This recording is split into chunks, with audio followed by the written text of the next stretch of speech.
are these people? Let's follow the money. One of the people who follows the money very well is Donald Shaw over at Sludge. And he wrote an article about how there is an anti-money laundering rule that has been gutted by the Trump administration. Surprise, surprise. All right. That now corruption is even more legal. A new Treasury Department rule will hamper the government's power to address money laundering and illegal political donations. Ain't that awesome? Who do you think that's going to benefit? So as it reads, the Trump admin, let me make this a little bigger. Where's the money, Lebowski? There we go.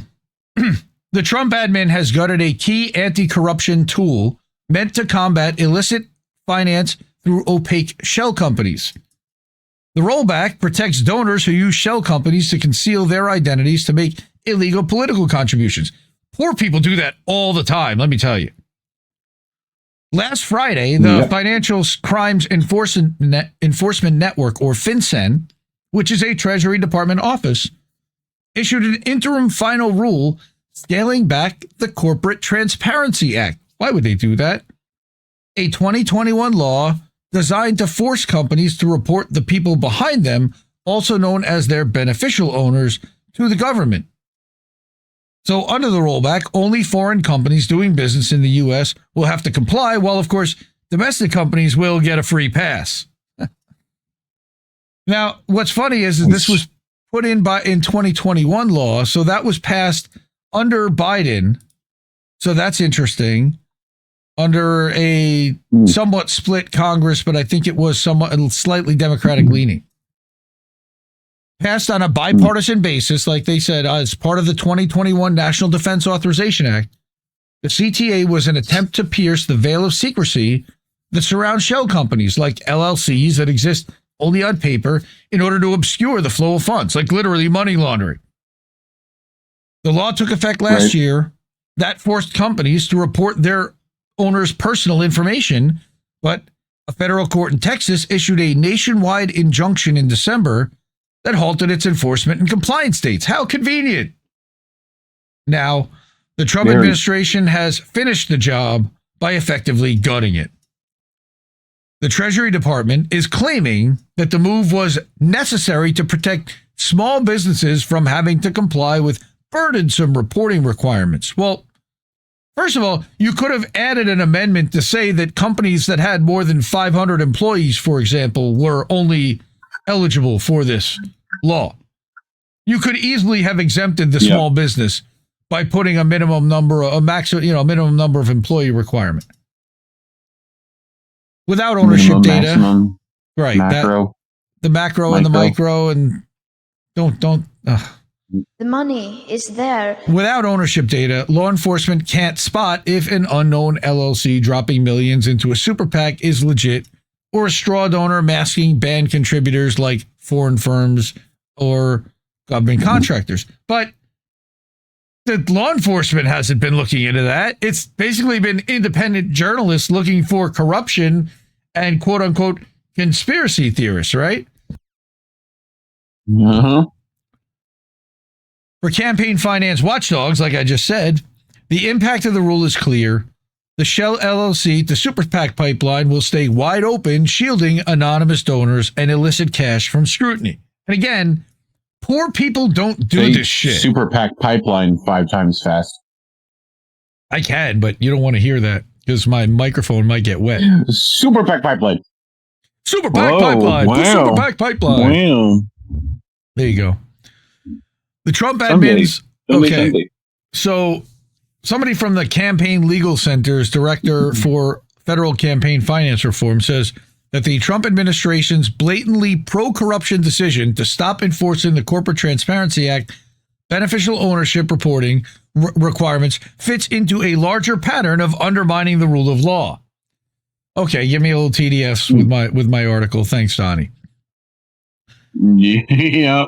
With respect to our elections, this deeply misguided policy will make it easier for billionaires, corporations, and even foreign nationals, a group that is categorically barred from spending money to influence U.S. elections, Israel. What Israel? They're talking about Russia. I'm talking about Israel. To secretly spend money on elections using shell companies as straw donors, undermining necessary oversight by election regulators, as well as vital electoral transparency for everyday American voters. So that's not good. You violated the law. So that's not good. All right. No. Now, what they're saying here is that Trump has seen his political operatives be convicted for masking illegal campaign funds through LLCs. How about that? Possibly helping clinch his decision to gut the CTA rule. Oh, remember that guy, Lev Parnas, in 2021. A Russian, a Soviet-born businessman with ties to Rudy Giuliani, was convicted for orchestrating a straw donor scheme. Russian scum! Where he illegally funneled foreign money, including $1 million from Russian oligarch Andrei Muravyev. Putin's a madman. Into U.S. elections. He and his associate, Igor Fruman, used shell companies like the Florida-based Global Energy Producers to disguise these contributions, such as a $325,000 donation to the pro-Trump America First Action Super PAC, breaking federal laws that ban foreign donations and require transparency about the true source of political funds. All right, let me I always stop. find it funny. Let me stop there for a second. Because go ahead. Just the fucking names that these fucking things always get and are a part of. It always seems like made up bullshit names that you would think no one would ever name anything that. You know? The Trump America First Super Wow Amazing Package Pack. You know? Like any of them I make up will not be as good as the ones that are actually the names. Wow. But yeah, super wow. Sure. So right.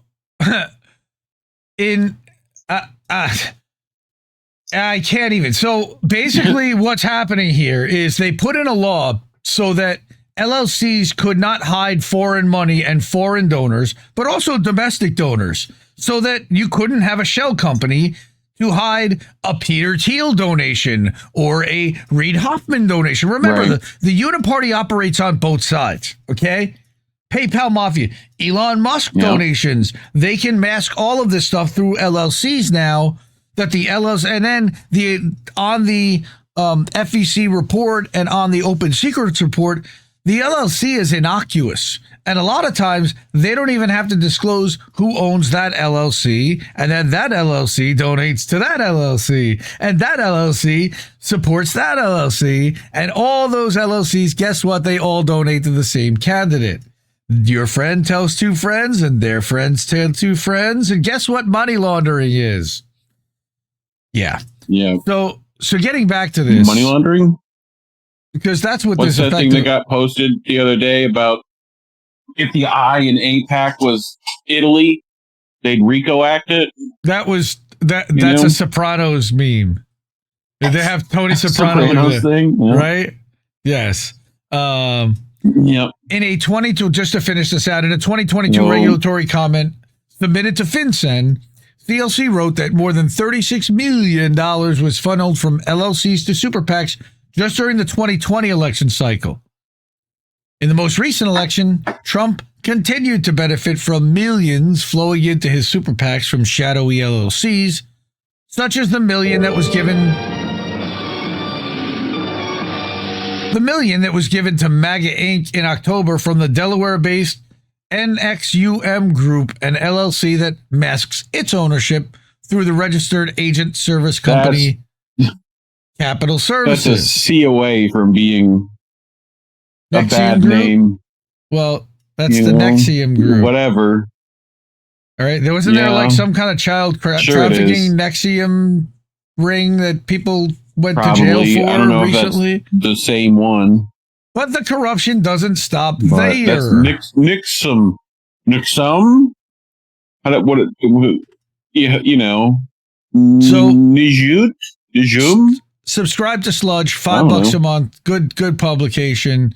They chase the money. But the corruption, like I said, does not stop there because, the pardons. This week, the pardons came down. Very interesting how the stuff that went down with the pardons. Of course, everybody knew about the Hawk Tuah girl. But that wasn't like the real big one to me. This was a pretty big one. This guy, all right, built what was allegedly an electric 18-wheel hauler, all right, a cab called the Nikola. Yeah. You remember this? You hear this? No, but we'll figure it out. He was sentenced. How did I miss this? He was sentenced to 4 years in prison in December of 2023 for securities and wire fraud. All right. So this comes to us from Freight Waves. Okay.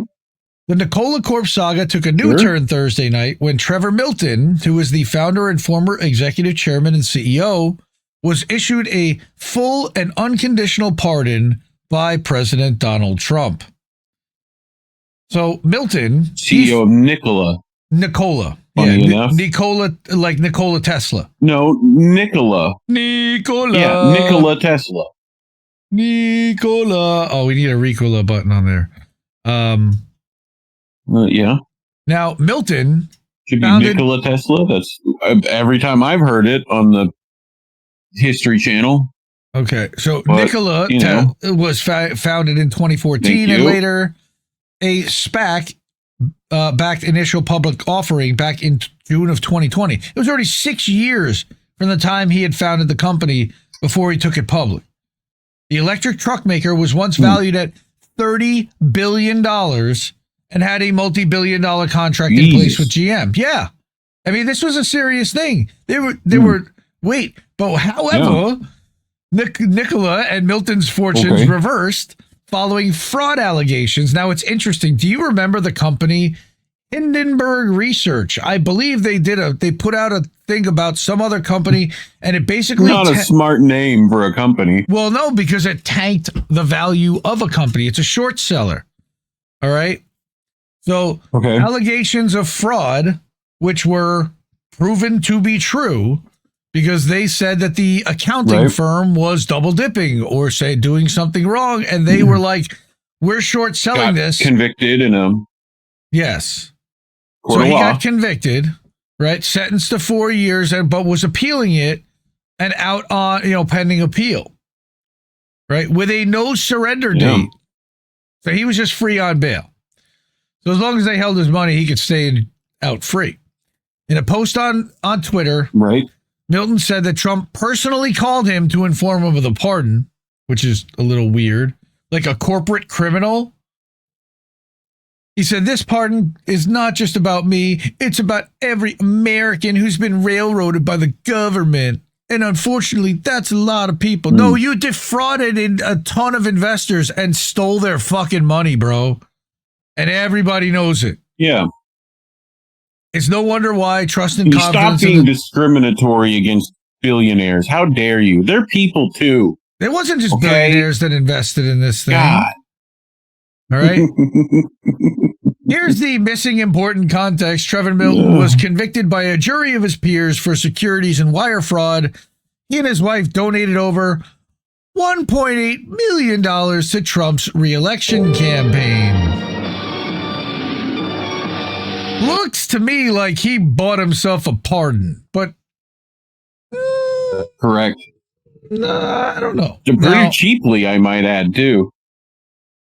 The pardon was part of a larger effort for a get-out-of-jail-free card outlined in Trump's second inaugural address, where he pledged to end what he saw as the political weaponization of the Justice Department. Yeah, right. Okay.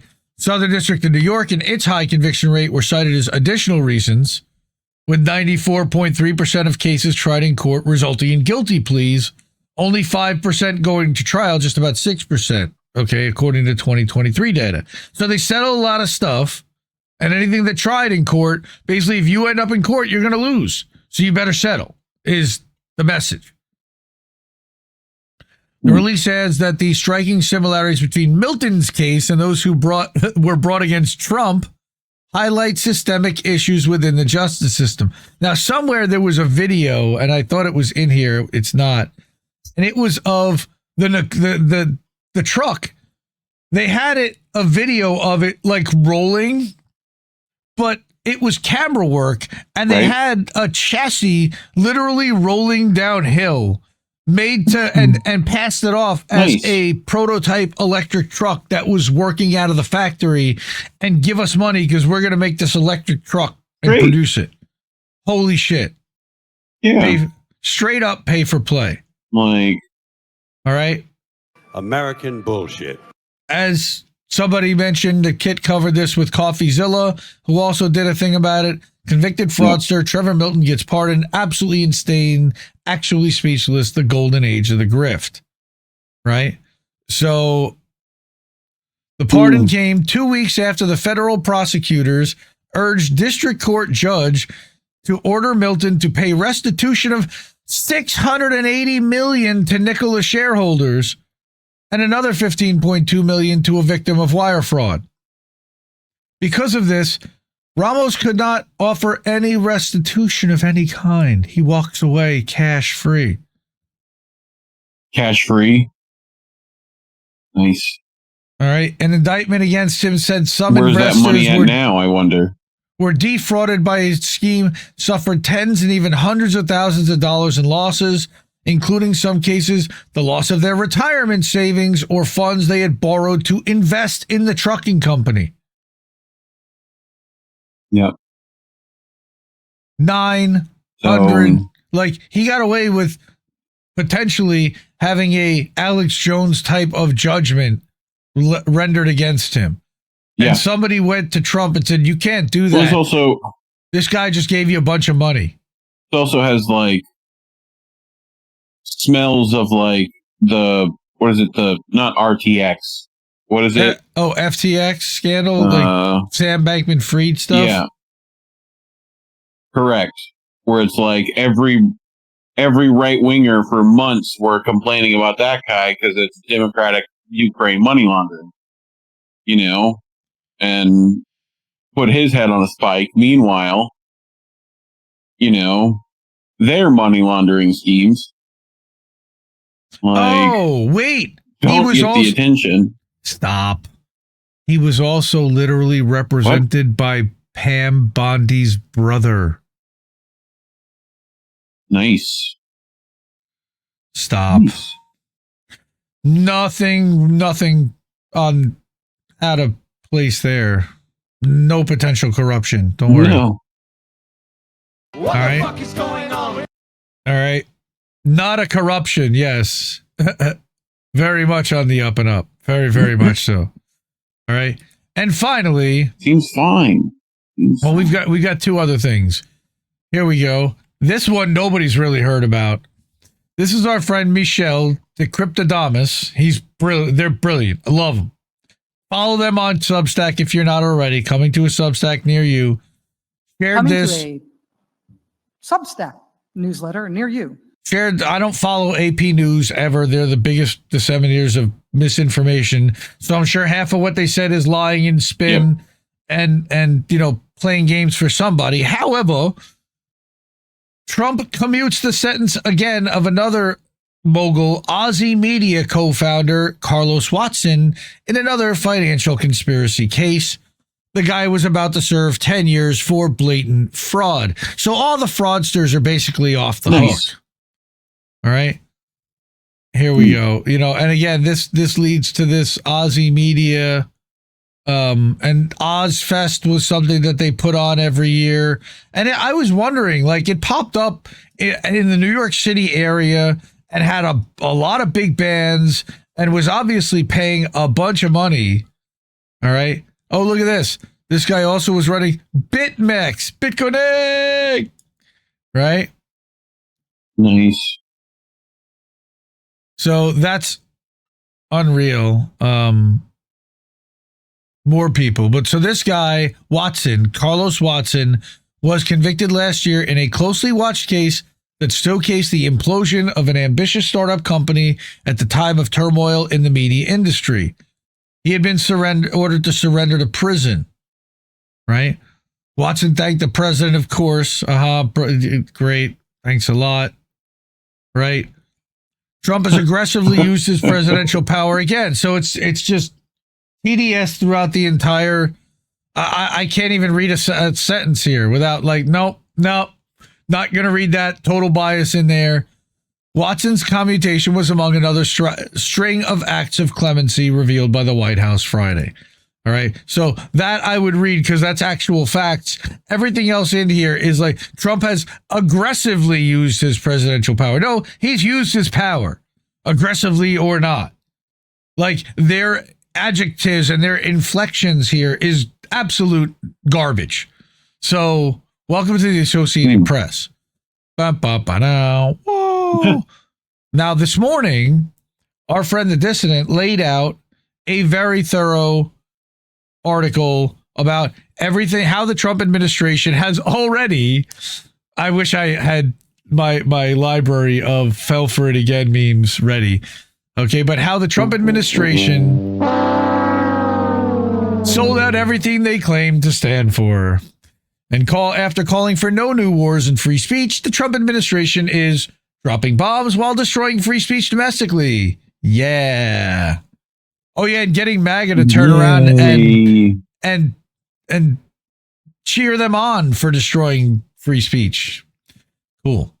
So, like he says, Trump and his admin came in claiming to oppose endless wars for the military-industrial complex and support free speech, just to do a 180 and drop bombs in the Middle East for Israel and do a major authoritarian crackdown on free speech.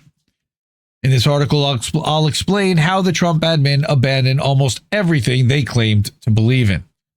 So, from opposing war with Yemen to dropping bombs for Bibi, and he's got a nice little blurb and paragraph and receipts there about, insider source telling Netanyahu, saying that Netanyahu had intended to sabotage the hostage release deal and never intend to move to stage 2 of the ceasefire, which we reported months ago. But okay, thanks, New York Times. Another Israeli source told the New York Times Israeli government was repeatedly violating the ceasefire agreement, which we also covered 900 times, while Hamas said that they were not. All right. Israel hasn't upheld its promises, but that Hamas has not violated the ceasefire agreement, according to Ma'ariv, another Israeli newspaper. Instead of putting the mild pressure that they reportedly put on Israel to accept the ceasefire deal in the first place back in January, the Trump administration backed Netanyahu's sabotage of it by approving a $3 billion arms sale to Israel. All about the Benjamins, baby. Nice. All right. Both Netanyahu and Franklin. That's kind of funny. Like I said, it's literally all about the Benjamins. All right. So this is, again, a long piece. He also then documents other pieces that from free speech champions to literally 1984. The Trump admin has consistently made freedom of speech and its preservation a main plank of its campaign promises. In fact, even earlier this month, Trump, of course, gaslightingly claimed that he stopped all government censorship and brought back free speech in America. Sure he did. The MAGA movement was correct that the Democrats, particularly under the Biden administration, were censorious. They created a disinformation governance board with a subdivision of the DHS that was intended to police the internet, which was headed by Nina Jankowicz, the so-called disinformation expert, who has spread every CIA lie from claiming Hunter Biden's laptop was Russian disinformation to whitewashing U.S.-backed neo-Nazis in Ukraine after the 2014 Maidan coup. She and I have had a run-in on Substack notes personally. That was kind of interesting. When I basically told her to go fuck herself. Yeah, I do that. The Twitter files leaks showed that the Democratic administration was using the intel agencies to censor everything from journalists opposed to the Ukraine proxy war to people questioning the official narrative around the safe and effective COVID-19. Very safe, very effective, right? Yep. Democrats in the House, such as Colin Allred, of course, he's a former Dallas Cowboy, so he's popular, defended this policy when it was revealed by claiming that the intel agencies were trying their best to find a way that their online discourse doesn't get people hurt or see our democracy undermined. He wet his pants. All right. Who owned those Cowboys at one point? That would Jerry Jones still does. Jerry Bear. And I don't know. Wasn't what? Tex Which Schramm. one is the Adelson? Oh no, they own the Houston Rockets now. That's Okay. what it was. They even sent the IRS after Matt Taibbi, of course. You know, we know all this. Ritter, Democrats ranging from Walt. Again, so he's just laying out, look, yes, Democrats do that. However, all right, shortly after Trump claimed that he brought free speech back to America, his Health and Human Services Department, led by Booby, RFK Jr., put an order to halt federal funding for universities that didn't crack down on pro-Palestine protests. The move was a blatant violation. Shmuley wouldn't know anything about that. Right? The move was a blatant violation of the First Amendment. The Supreme Court has ruled multiple times, such as in the 1958 Spencer v. Randall case and the 1996 Legal Services Corp v. Velasquez case, that withholding government grants over political speech is a violation of the First Amendment. Scalia, I believe, was one of the majority decision writers in 96, by the way. The Trump admin went on to, maybe not, or was Scalia appointed by Bush Jr.? I don't remember. Sorry. I could be wrong. Trump admin went on to use ICE to arrest, of course, Mahmoud Khalil, a legal American resident and green card holder married to an American citizen, because he protests against the genocide in Gaza at Columbia University. It's a little bit more complicated than that. We're going to get to that in a second. They actually, it turns out, we're going after all the negotiators that were trying to get the people out of the buildings. Now they're going after them too. And I'm going to show you a video in a little while of one that did that they're doing that too now. The Trump admin did not accuse Khalil of any crime and has no proof that he has any connection to Hamas or any other group in the Middle East. As the Times noted, officials still have not accused him of having any contact with the terrorist group, taking direction from it, or providing material support to it. So just saying that you want Israel to stop murdering children is now enough to warrant disappearing. And we've covered this extensively the last couple of weeks, and we're going to get into it more in a little bit. But he sets up some of what we're going to talk about very nicely. The paper noted that the admin's rationale for arresting him was because protests that Mr. Khalil played a key part in were anti-Semitic, because they protested Israel, and created a hostile environment for Jewish students at Columbia, even though Jewish students were participating in the demonstration and the protest, and that the United States foreign policy includes combating anti-Semitism across the globe, except for Palestinians that are Semites too, and that Mr. Khalil's residencies in the nation undermines that policy objective. No, it doesn't. And the policy that undermines that policy objective is Israel murdering children, because if they stop doing that, all of these campus protests would stop. All of them. Stop killing Palestinian children, and all the kids go home. All the kids go back to their dorms. Very simple. It's that simple. You just don't like not killing Palestinian children. And sorry about that, but they're not going to stop. So if you don't stop, they're not going to stop. In other words, they're explicitly trying to intimidate and shut down protests opposed to Israel's mass slaughter in Gaza by arresting and threatening to deport legal residents for political speech. Brian House, a senior lawyer with the ACLU, called the arrest of Khalil one of the biggest threats, if not the biggest threat, to the First Amendment in freedoms in 50 years. There. This free speech crackdown did not end there.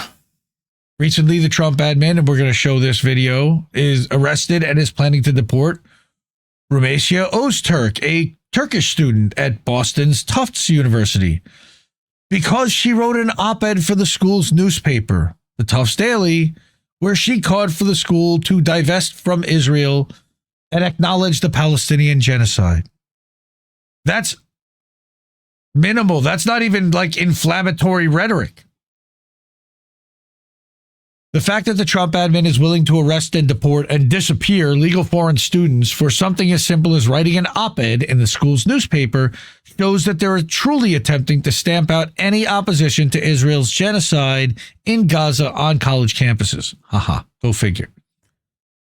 And I wonder who's telling them to do that, because I'm sure that it's America and it's American companies and corporations that are really worried about protesting Israel's genocide, right? No, it's coming from Israel, folks. Aside from the fact that this policy is a blatant violation of the First Amendment, it exposes that the Trump administration never actually believed in anything. Robert F. Kennedy Jr. I believed in this. Well, this was like, well, right. I find this thought process, and we've seen this at like elsewhere too, especially with fucking Booby, that this idea that they were innocent to begin with, and they just happen to be compromised now. Like, How about new? Right? Crazy Dutch bastard.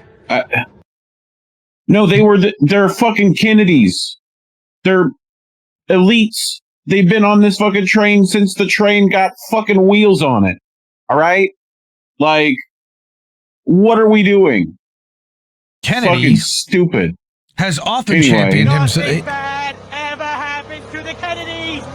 Well, because of all because of his vaccine stances and his exposing of the aluminum in vaccines allegedly and not really or whatever, and the lack of testing, and his supporters, again, they're true believers and you can't tell them anything. Kennedy has often championed himself as a free speech supporter, even saying in 2023, quote, when people censor speech, when we look back at history, they're never the good guys, and, quote, government abuses every power that it's given, and if government suddenly has the capacity to censor its critics, it has a license for any atrocity. Huh, why don't you tell the guy you work for, douchebag? All right. By the way, you can read the RFK's Red Flags article at Indie Media Today. It's available on the homepage. If you look on the desktop side, you look on the desktop, don't lick, but look on the desktop site, indiemediatoday.com, of one of the most popular articles, also in the Indie Originals section. So now, instead of using HHS to take on big pharma or the food industry or anything even, beyond spotlighting beef tallow instead of frying oil, embarrassing. All right. What a fucking dumb shit. Booby, RFK Jr., is using it to give the government the capacity to censor its critics, showing that he will happily support it, giving it a license for any atrocity if it means silencing protest against Israel.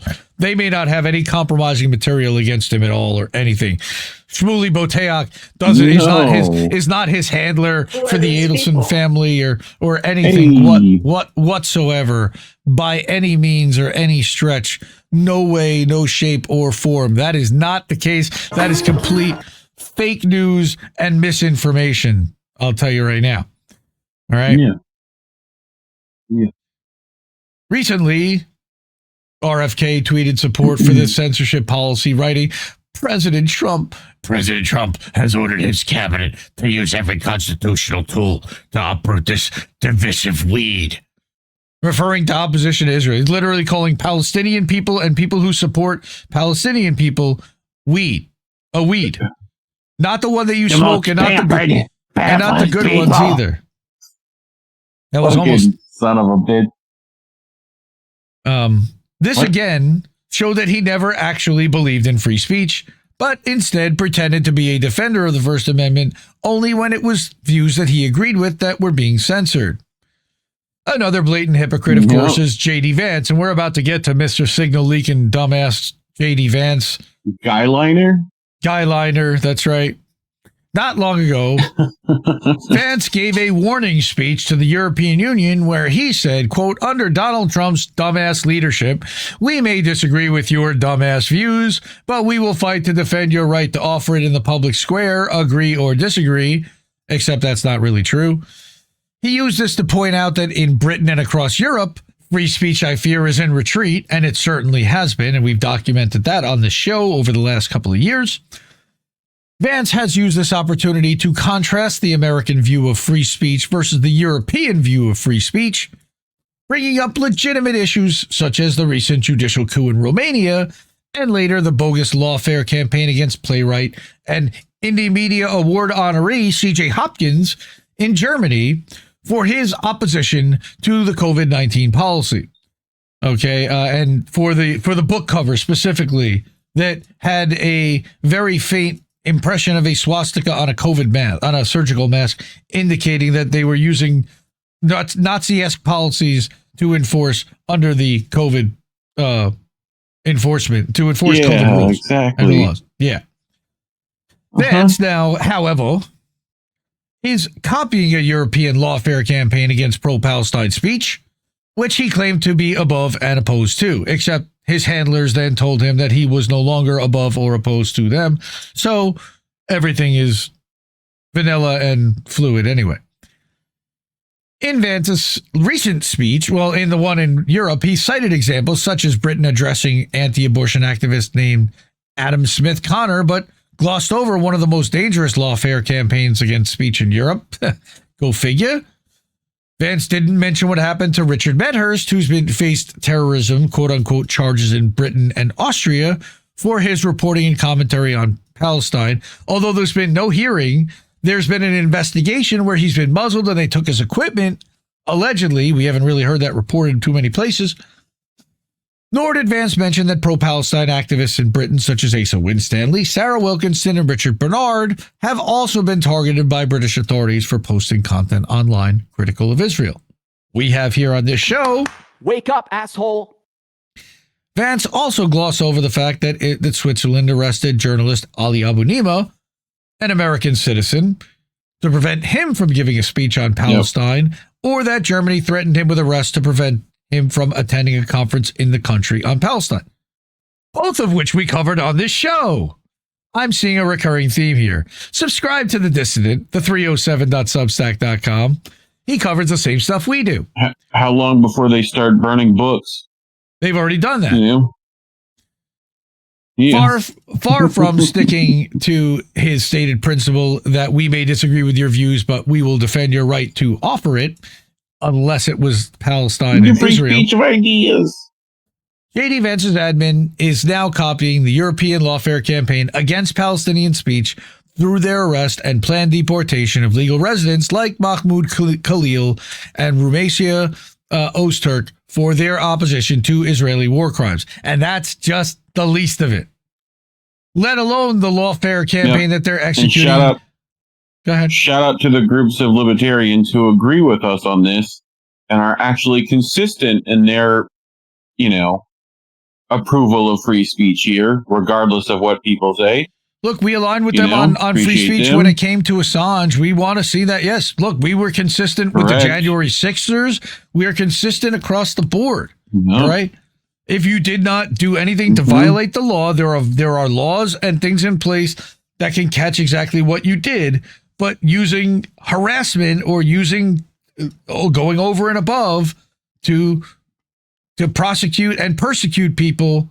Look, we saw this in Montreal with Yves Engler recently also, where a citizen had him locked up for 5 days for calling her a Zionist fascist, which she is.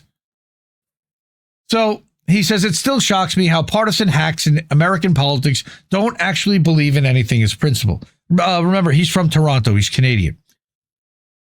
The Trump administration correctly opposed the Biden administration's warmongering at times, but is now pushing for more wars in the Middle East on Israel's behalf. Yemen is what we're going to talk about. And now it's saber-rattling for Iran.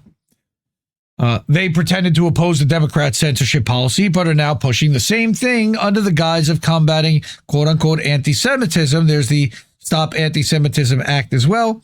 All right. And quote-unquote terrorism, which we're all worried about. We're going to all be deemed terrorists because anyone that says free Palestine or anyone that is pro-Palestinian and does not want to see Israel kill and maim Palestinian babies is allegedly a terrorist now, instead of quote-unquote hate speech or misinformation. They just rebranded it. The Trump admin's betrayal of any principles they claim to believe in goes to show that both political parties exist to sell war and censorship, the same shitty product sold in red and a blue package. Thank you to the Dissident. Terrorist organization. All right. Just had a flashback for a second. Yeah, well, I mean, it's look, Trump is red Biden, Biden is blue Trump. A lot of the policies are the same. The rhetoric may change. Exactly the groups that they go after may change. Okay, but a lot of it's the same. Now, Trump dismantling the federal government right now and doing what he's doing is nothing that I thought that the Biden administration was going to do. But did I know they weren't going to do that? No, because this is coming from above. This is coming from the donor class, from the oligarch class. Would it have been Eric Schmidt and Google getting their hands into the Defense Department and everywhere else within the government rather than Peter Thiel and Palantir? I don't know. My guess is, yeah, probably. That would be my guess. I don't care about you. I just want your vote. I don't care. Well, he doesn't care about anything now. He doesn't even want our vote, although now he's saying that he's going to do a third term. He wants a third term. That's the way you manipulate him now, Donnie. You can't do this to the stock. You can't do this to your donor class with 30%, 25% tariffs across the board. It's going to bankrupt them. Now, Mom, I'm sorry. Right? So that's the way you're going to appeal to him. And we are also demonetized this channel if you're able to. And of means, please don't give to the platforms. Do it via Cash App, ko-fi.com/Indie News Network or paypal.me/Indie News Network as a friend and family. And that gives us no fees. We like having no fees because that puts the most money in our pocket. Otherwise, we're paying the banks and we're paying the multi-billionaires and we're paying the hedge funds and they're taking their cut. We don't need them to do that. They can get their cut from somebody else. Thank you so much. Support independent media, kids. Yes, sir. We need it more than ever. We love you, fam. Bye, Felicia. Mwah. Ciao, baby. No! We just fucking lost the stream.